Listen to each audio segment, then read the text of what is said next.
Bonjour et bienvenue sur le podcast qui t'aide à transformer ta vie avec les pierres.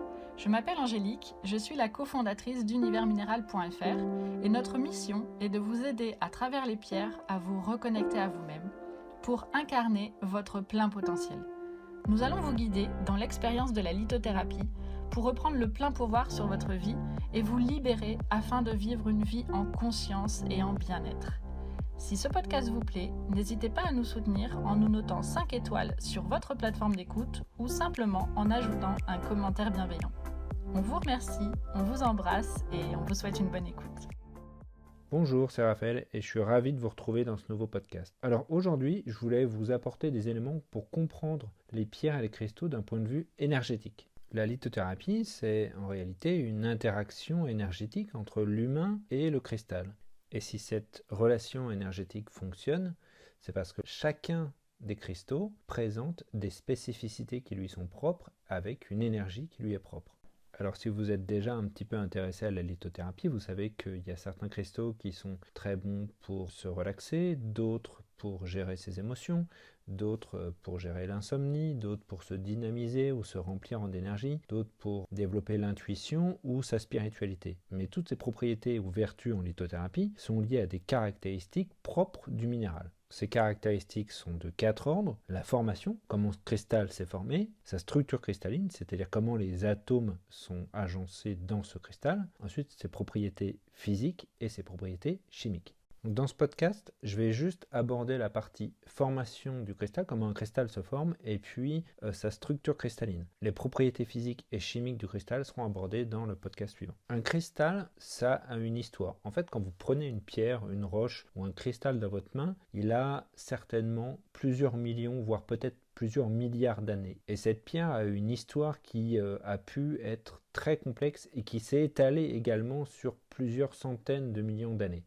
Les cristaux peuvent avoir 3 types d'origine. Une origine magmatique, une origine sédimentaire ou une origine métamorphique. Un cristal d'origine magmatique s'est formé par cristallisation du magma qui se trouve sous la surface de la croûte terrestre. Ce magma peut traverser la croûte terrestre et former des volcans, et dans certains cas produire des cristaux qu'on appelle de l'obsidienne, c'est-à-dire du verre volcanique, mais il peut rester également sous la surface de cette croûte terrestre et en profondeur cristallisé de manière partielle. On aura dans ce cas-là des cristaux de haute température, par exemple de l'aventurine, du péridot ou du quartz rose, et des cristallisations à basse température comme la fluorine, la kunzite ou la pierre de lune. Ce magma peut rentrer également en interaction avec l'eau de pluie et lorsque l'eau et le magma s'infiltrent dans des fissures, ça va créer ce qu'on appelle des filons et dans ces filons cristallisent de l'améthyste, du cristal de roche, de la citrine ou du quartz fumé. Alors ces cristaux qui sont créés dans un contexte magmatique ont une énergie qui est concentrée, qui est dynamique.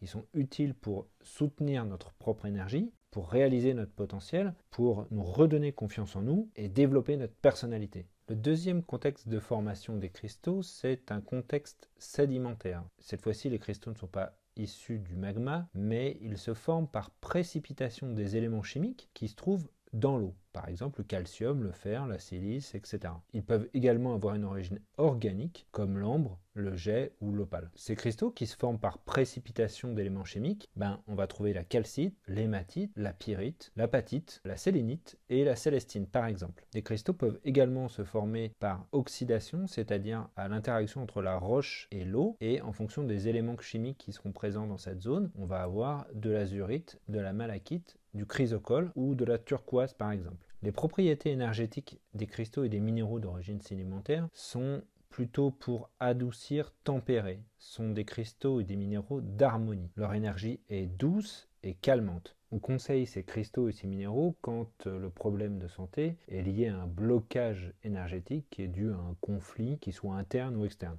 De plus, les minéraux très riches en cuivre comme l'azurite, la malachite ou le chrysocole vont avoir un effet particulièrement calmant et vont soulager les problèmes inflammatoires. Enfin, le troisième contexte de formation des cristaux, c'est le contexte métamorphique. Ce sont des roches et des cristaux qui ont atteint la surface, qui ont donc cristallisé et ensuite qui sont retournés dans le magma, qui ont fondu en partie et qui ont recristallisé, donc qui ont subi une transformation. Les éléments chimiques qui sont présents à l'intérieur de ces cristaux se recombinent sous une nouvelle forme cristalline. Les pierres qui font partie de cette catégorie sont par exemple le grenat, la cyanite, le jade néphrite, l'œil de tigre, la charoïte, la rhodonite ou le lapis lazuli. Donc d'un point de vue énergétique, les minéraux qui sont issus d'un contexte métamorphique sont des pierres et des cristaux de transformation.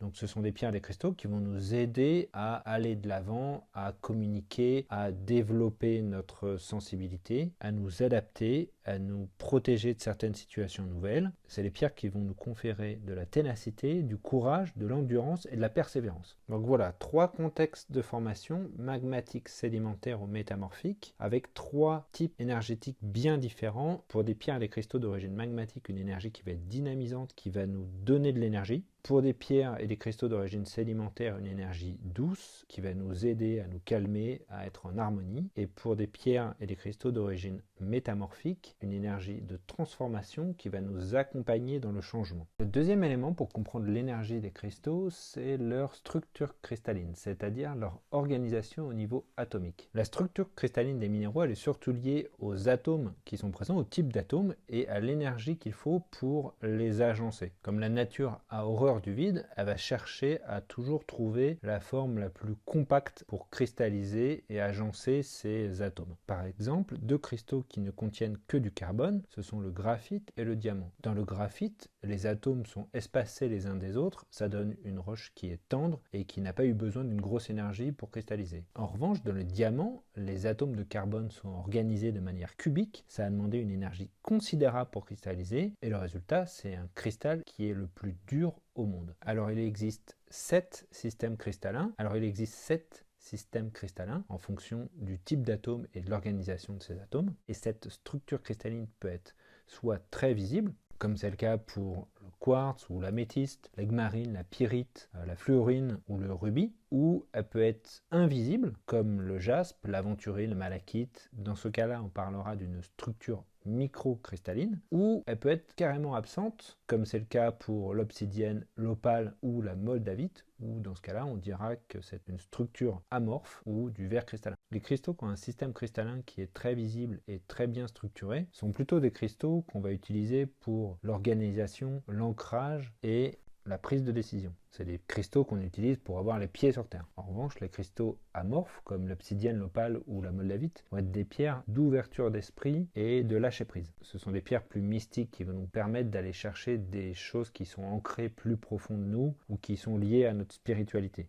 Voilà, donc l'organisation atomique va créer différents systèmes cristallins qui peuvent être soit visibles, soit invisibles, soit inexistants. Lorsque ce système cristallin est très visible, par exemple dans le cas du cristal de roche, de l'améthyste, de la pyrite ou de la fluorine, on va utiliser ces pierres pour se réorganiser intérieurement, pour s'ancrer, pour avoir bien les pieds sur terre. Lorsque cette structure cristalline est inexistante, on parle alors de cristaux qui sont amorphes, comme l'obsidienne, l'opale ou la moldavite, et on va utiliser ces pierres pour du lâcher prise, pour favoriser l'ouverture d'esprit ou pour se libérer d'une énergie qui serait bloquée. Voilà, je parlerai des propriétés physiques et chimiques des cristaux dans le prochain podcast. Merci beaucoup de m'avoir écouté. Si ce podcast vous a plu, n'hésitez pas à nous noter 5 étoiles sur votre plateforme d'écoute préférée. Et si vous avez la moindre question, n'hésitez pas à la poser. Nous y répondrons toujours avec plaisir. À bientôt.